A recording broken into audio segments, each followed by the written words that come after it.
Hello, नमस्कार जी। कैसे हैं आप सभी? आई होप आप सभी बहुत अच्छे होंगे और तैयारी ठीक ही चल रही होगी। नई तैयारी शुरू की है तो कर दीजिए। देखिए, आरपीएससी के फर्स्ट ग्रेड के लगभग रिजल्ट आ गए हैं। मुझे नहीं लगा कि अभी कोई सब्जेक्ट बच गया है, सभी सब्जेक्टों के रिजल्ट आ गए हैं। ठीक है, तो रिजल्ट तो आ गए। अब रिजल्ट से क्या मिला, अगर हम देखते हैं कि आखिर आरपीएससी क्या चाहती है। सबसे पहले मैं अपना इंट्रोडक्शन दे दूं। कई बार क्या होता है, कुछ नए लोग हमसे जुड़ते हैं तो कुछ का कमेंट होता है कि मैम आप तैयारी कर रहे हैं या कितने टाइम तैयारी की, तो उसके बारे में बता दूं। आपका स्वागत है मेरे यूट्यूब चैनल गुरु मंत्र बाय मोनिका में। मैं हूं स्कूल लेक्चरर मोनिका यादव और मेरा पिछली वैकेंसी 2025 में ही सिलेक्शन हुआ है। हिंदी सब्जेक्ट से हूं मैं और 2025 का मतलब 2024 वाली जो वैकेंसी थी ना, जिसका एग्ज़ाम 2025 में हुआ था, उसमें।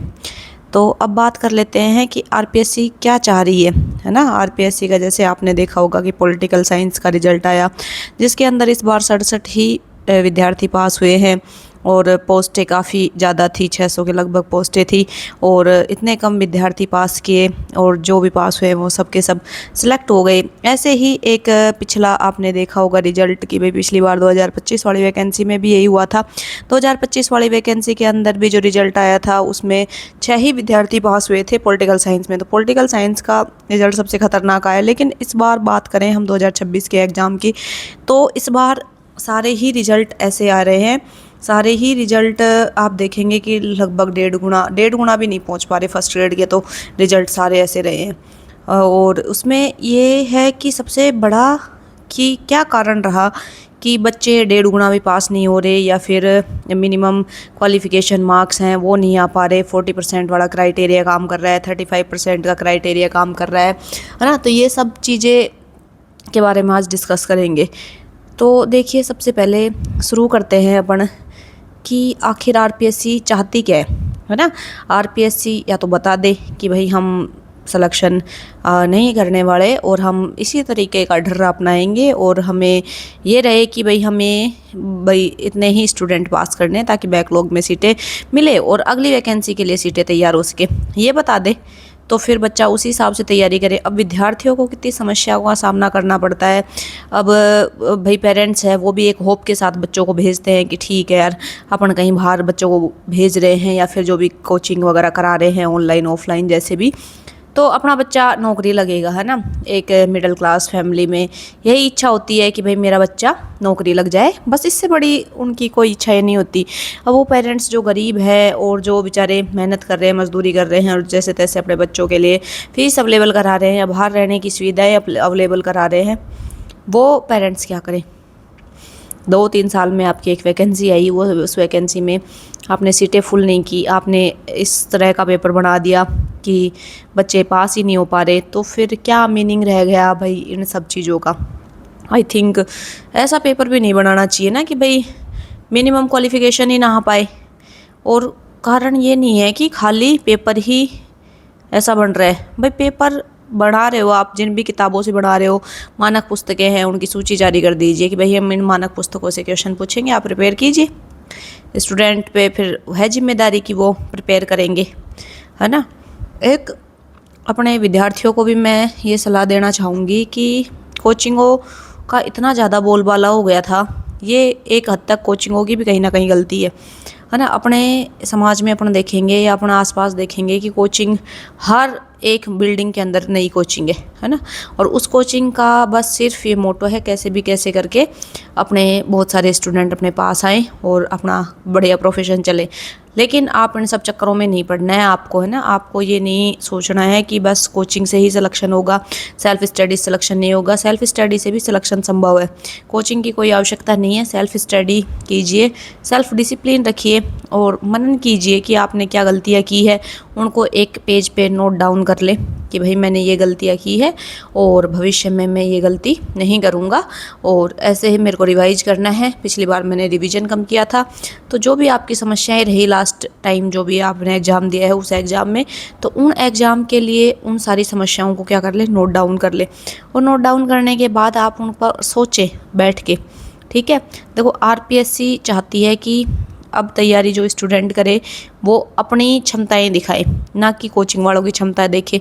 कोचिंग से ना तो क्वेश्चन पूछे जा रहे हैं, ना उनके नोट्स से पूछे जा रहे हैं, तो आपको आपकी क्षमताएं कैसे दिखाने का मौका मिलेगा। आप अपनी खुद की बुक लिस्ट बनाइए, कोई बताए तो उस पर विश्वास करो तो ठीक है, नहीं करो तो खुद से एक्सपेरिमेंट कीजिए। किताबें ले आइए, ऑनलाइन PDF जिनकी मिल रही है उन ऑनलाइन PDF में खंगालिए कि कहाँ से क्वेश्चन आ रहा है। ये मेहनत खुद स्टूडेंट को करनी पड़ेगी। जब तक हम ये मेहनत नहीं करेंगे तब तक हमें वो रिजल्ट नहीं मिलेगा जो हम चाहते हैं। तो ये मेहनत आप कीजिए, PYQ देखिए। PYQ देखने के साथ साथ आप कोशिश कीजिए कि आप ये पता लगा सके कि कौन सी बुक से क्वेश्चन पुट अप हुआ है, 2-3 सालों से जो क्वेश्चन बन रहे हैं वो कौन सी किताबों से आ रहे हैं। तो आपको इन सब चीज़ों के बारे में जानकारी जुटानी पड़ेगी। जितनी ज़्यादा जानकारी आप जुटा पाएंगे उतना ज़्यादा आप सक्सेस के करीब पहुँच जाएंगे। ठीक है, एक आपको PYQ में ये ढूंढना पड़ेगा कि आप कैसे क्वेश्चन पेपर्स को सोल्व कर सकते हैं, कैसे क्वेश्चन पेपर्स को घुमाया जा रहा है, क्वेश्चन को घुमाया जा रहा है, जो क्वेश्चन को घुमाया जा रहा है उसको आप अपने तरीके से कैसे कर सकते हैं, है ना। आपको मौका दिया जाए कि आप क्वेश्चन पेपर बढ़ाइए तो आप उसको और कितना ज़्यादा घुमा सकते हैं, जिससे आपके अंदर ये बिल्डअप हो जाएगा कि पेपर कैसे बनाए जाते हैं, पेपर सेटर का माइंडसेट क्या है, तो वो आपका माइंडसेट सेट हो जाएगा। ठीक है, अब बात कर लेते हैं कि भाई असफल रहे विद्यार्थी के बारे में। भाई जो सफल हो गए उनको तो बहुत बहुत बधाई हो, कॉन्ग्रेचुलेशन, आप सफल हुए। और जो असफल हुए वो क्या करें, है ना। तो असफल हुए उन विद्यार्थियों के लिए ये है कि निराश होने की बिल्कुल आवश्यकता नहीं है, क्योंकि निराशा से ना तो कुछ होने जाने वाला, अपन हो भी जाए निराश होकर बैठ जाएंगे, ठीक है, तैयारी नहीं करेंगे ज़्यादा से ज़्यादा, फिर क्या, तैयारी नहीं करना क्या ऑप्शन है, नहीं है ऑप्शन, तो फिर क्या करना चाहिए। तो आपको अब क्या करना है, रीस्टार्ट करना है। और रीस्टार्ट आप कैसे करेंगे कि भाई आपको लग रहा होगा अब दुनिया, घर वाले सब ताने दे रहे होंगे, गालियाँ दे रहे होंगे, आपने कहा होगा कि भाई हमने खूब पढ़ाई भी की, मेहनत भी की, पर किसी को विश्वास नहीं हो रहा होगा कि नहीं बस ऐसे ही कह रहा है। तो आपको क्या करना चाहिए, आप सुन लो, आप शांत हो जाओ, चुप हो जाओ, चुप होके बैठ जाओ, कोई दिक्कत नहीं है। अभी समय आपका ख़राब है, कोई बात नहीं, तो अच्छा समय भी आएगा। अभी सबकी बातें सुन लो, ठीक है, जो जैसा कह रहा है कहने दो, आप सुनते जाइए, चलते जाइए, ठीक है। रोने आ रहा है रो लो, कोई समस्या नहीं है। बहन भाई कोई भी हो, लड़का लड़की, कोई इशू नहीं है। आप 5 साल से तैयारी कर रहे हैं, आपको पता है आपने कितनी रातें काढ़ी की है, आपको पता है कि आपने मेहनत के लिए कितना कुछ दाव पे रखा है, आपको पता है कि आपने आपका घूमना फिरना, नींद चैन सब छोड़ के तैयारी की है। तो किसी को प्रूफ करने की आवश्यकता नहीं है। क्यों ही प्रूफ करना है भाई, मत करो प्रूफ, है ना। कोई किसी को प्रूफ की आवश्यकता नहीं है। आप बस ये सोचो कि जो कुछ भी आपने किया उसके बारे में आपको पता है, आपको किसी को दिखाने की आवश्यकता नहीं है। दिखाओगे तो कोई मानेगा भी नहीं, क्योंकि जब समय ख़राब होता है तब उस टाइम कोई भी आपकी बात पे विश्वास नहीं करता। आपके यहाँ तक पेरेंट्स भी विश्वास नहीं करेंगे, वही भी कह देंगे कि तू ही ना पढ़े होगो, या तू ही ना पढ़ी होगी, ढंग से पढ़ती तो हो जाता सिलेक्शन, है ना। तो ये एक कॉमन चीज़ है। जब हम असफल हो जाते हैं ना, तो असफलता का साथी कोई नहीं होता, असफलता के साथी हम स्वयं होते हैं। हमारा अंतरात्मा, जो हमारी मन है, हमारा अंतरात्मा है, वो हमारी साथी होती है। तो आपको क्या करना है, आपको अपने अंदर के आत्मबल को मजबूत करना है। अपने आप को इतना मजबूत बनाओ कि कोई तुम्हें हिला ना सके, ठीक है। आप सबकी बातें सुन लो, पर अपने मन में ये रखो कि भाई हाँ, मैंने अपनी तरफ से जो मेहनत करी उसमें पूरी ईमानदारी दिखाई है। अगर मेरी ईमानदारी में कमी रह गई तो मैं अगली बार फिर से कोशिश करूँगा या करूँगी। और कोशिश करने वालों की कभी हार नहीं होती, तो कोशिश करते रहना है। कोई जीवन नहीं निकल गया, कोई पेपर, एक पेपर था वो आपका जीवन डिसाइड नहीं करेगा। मैं मानती हूँ कि सबकी परिस्थितियाँ एक जैसी नहीं होती, मैं मानती हूँ कि सब चीज़ें अपने फेवर में नहीं होती। और कुछ लोग तो ये कहेंगे कि आप तो पहले से जॉब में थे और फिर आपको तो इतनी ज़्यादा टेंशन नहीं थी, आप तो या बन गए हो, अभी आप पिछली वैकेंसी में फर्स्ट ग्रेड लग गए, तो आपको क्या पता कैसी फीलिंग होती है। भाई पता है कैसी फीलिंग होती है, इन सारी फीलिंग से मैं भी गुजरी हूँ। जॉब में कोई भाई जन्म लेते ही तो जॉब में आए नहीं थे, बाद में जॉब में लगे, उससे पहले भी खूब घर वालों की सुननी पड़ती है, तो हमने भी सुनी है यार, कोई नहीं। पर यह है कि जितना आदमी ताने सुनेगा उतना ही मजबूत हो जाएगा, कोई फ़र्क नहीं पड़ता, ठीक है। आप ये सोचो कि आप अपना जो जवाब है वो आप अपनी सफलता के माध्यम से देंगे। अभी किसी को बोल के जवाब नहीं देना है, किसी को कुछ नहीं कहना है, ठीक है। लेकिन जब आप सफल हो जाओगे ना, जो जवाब मिलेगा लोगों को, जो ताने देने वाले हैं, रिश्तेदार हैं, अड़ोसी पड़ोसी है, वो फिर खतरनाक जवाब होता है। तुम्हें भी ऐसे प्राउड फील होगा, अपनी छाती चौड़ी करके चलोगे कि हाँ, तुम्हारे माँ बाप भी फिर ऐसे गर्व करेंगे कि हाँ हमारा बेटो है, हमारी बेटी है, यो करो है। तो बस इसी के लिए इस चीज़ का इंतज़ार आपको करना है कि भाई आपका वो दिन आए, आपको सफलता मिले। और ऐसा ज़रूर होगा अगर आप पूरी ईमानदारी रखेंगे, तैयारी के लिए जो भी आपसे बन पड़ेगा वो करेंगे। और एक सही दिशा के अंदर भी तैयारी करनी है ना, ऐसे ही नहीं कि कहीं भी कुआं खोद रहे हैं पानी के लिए, जहाँ पे पानी ही नहीं है वहाँ कुआं खोदने का फ़ायदा क्या। तो आपको दिशा हमेशा सही रखनी है। और सही दिशा क्या होगी, हम कैसे पता करेंगे, PYQ के थ्रू, कि जितने भी PYQ हो रहे एक साल में RPSC जितना भी पेपर कंडक्ट करा रही, सारा उठा के देखो। थोड़ी मेहनत तो है, लेकिन मेहनत का फल भी तो फिर मीठा होगा ना। उसको उठाओ, एनालिसिस करो, कहाँ से क्वेश्चन आया, क्यों पूछा, यही क्यों पूछा, क्या कोई और एग्जाम में पूछा था, किसी PYQ के ऑप्शन में था, है ना। तो ये सब चीज़ों का ध्यान रखो। और जब सफल हो जाओगे तो सारी दुनिया तुम्हारे साथ रहेगी, तुम्हारा देखना ऐसे तहे दिल से, पूरे खुले दिल से स्वागत करेंगे लोग। मतलब ऐसे हो जाएगा कि बस सब फिर ये कहेंगे कि हमें तो पता था कि इसके अंदर क्षमता है, ये कर लेगा, कर लेगी। अभी जो कह रहे हैं ना कि ये नहीं कर सकता या नहीं कर सकती, फिर वही लोग कहेंगे कि कर लेगा, हमें तो पता ही था।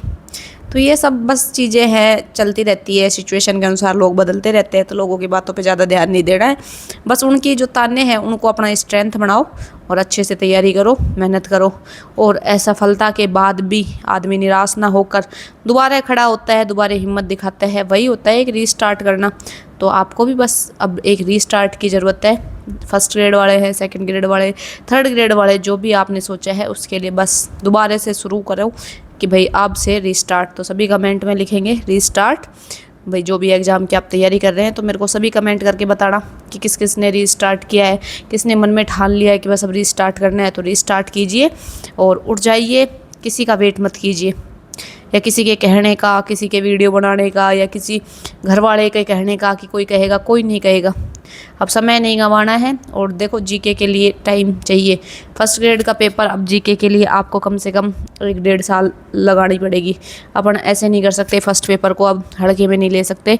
अलग अलग सब्जेक्ट हैं तो अलग अलग सब्जेक्टों को अपने को अच्छे से डिवाइड करके पढ़ना ही पड़ेगा। कोई सब्जेक्ट छोड़ नहीं सकते, छोड़ने वाला दिमाग में फितूर निकाल दो कि ये सब्जेक्ट छोड़ दे, मैथ नहीं आता मेरे को, इंग्लिश नहीं आता, काम नहीं चलेगा। सिंपल सीधी सी बात है।